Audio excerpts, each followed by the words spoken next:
Hey, what's going on everyone? Welcome back to your C++ tutorial series. This video we are going to talk about the keyword static. We're going to be creating some static data members, talk about how they work, and just get a little bit of practice with that. Now before we get started, please check out our sponsor Embarcadero Rad Studio. Rad Studio is the IDE of choice for C++ development. Quickly build native mobile and desktop applications from a single C++ codebase and deploy to Windows, Mac, iOS, and Android. With Rad Studio, user interface design has been made easy with hundreds of pre-built components for cross-platform development. You can easily integrate with popular source control management systems, databases, APIs, and you can make your life easier with numerous third-party extensions. Let Rad Studio do the heavy lifting when it comes to C++ development. Give it a go with a free trial by following the link in the description.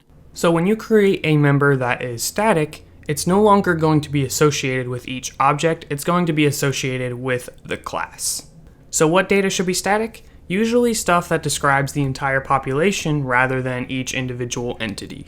So one common example is you might want to keep track of how many users are in existence. Well, we can easily do that with some static data members. The reason they would be static is because each individual user doesn't need to have that information. It's rather describing the entire user population, so it should be associated with the class instead. So there's always going to be one class, but there's going to be many objects. So make sure you organize this in the appropriate way.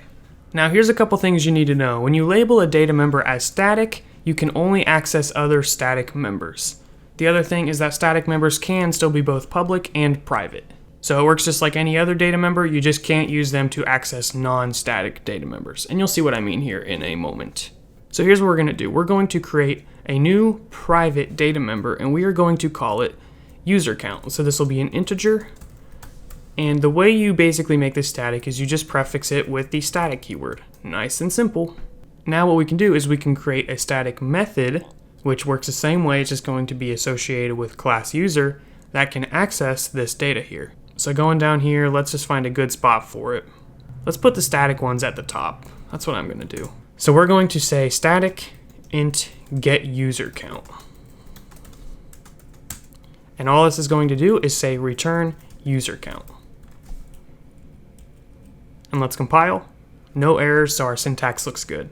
Now let me explain what I meant about only accessing other static members. If I said, for example, return first name, well, this doesn't really make sense because the entire user population does not have one first name. So when I compile this, we should get an error.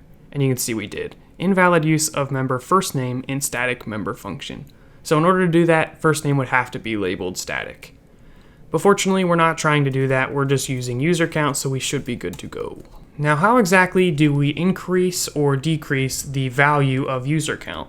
Well, the easiest way I can think of doing this is in the constructor and the destructor. Again, the constructor is called every time a user is created, and a destructor is called every time a user is destroyed. So let's find those constructors. I believe I created them earlier. So we have one right here, the default one. I'm going to put one in there, so all you have to do is say user count plus plus. So every time a user is created using the default constructor, this will happen. And then we have to do it again in this other constructor because that might be called sometimes as well. So we'll say user count plus plus. Now one other thing is the destructor. So inside of the destructor, we can say user count minus minus. And that'll decrement user count. So this seems to work, but as you can see in the terminal, things aren't going so well. And that's because you have to actually assign a value to user count. So how are we going to do that? Do we just go up here and assign it a value here? Actually, no. You see, if I assign this to 0 and compile, I still get an error. And it says non-const static data member must be initialized out of line. What it means out of line, it's not saying like when you get out of line at the store and you call someone a mean name. It's not what it's saying. It's saying like you can't define it in line. When you define it in line, you just put the equals and put the value right there, sort of like we did with status. You can't do that with the static members. So here's what we're going to do. Actually, outside of the class, we can just minimize these curly braces. We're going to create that same variable. So we're going to say int, and we're going to say user, so we have to prefix it with what class it's coming from, and then say user count, and assign it the value of 0. Alright, so that's a little weird, I'm not gonna lie. Why exactly is it that inside of the class we can assign values to this stuff, but when it comes to static stuff, we can't? And I'm going to try to explain that in the best possible way. Probably end up slaughtering the explanation, so I apologize, but I'll see what I can do.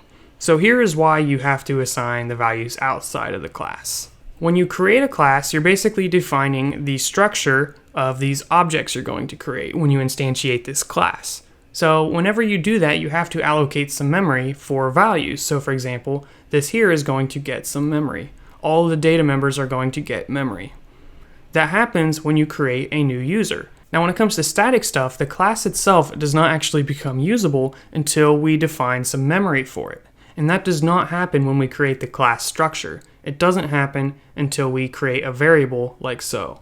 So when we do this, we're allocating a spot of memory for this user count, and now it knows what the value is. So in other words, static members need memory as well, and we determine when that happens by defining the variable somewhere inside of our code. So yeah, that is my understanding of it. Hopefully that's correct. It is a little funky that you have to do that, but just make sure you remember to define the variables outside of the class once you label them as static inside of the class. So how do we actually use this data member? Well, let's go to our main function and get a little bit of practice. Let's minimize this class, and I'll just go down to main, and here's what's going to happen. We're going to create a new user, and what I want to do is I want to output the user count.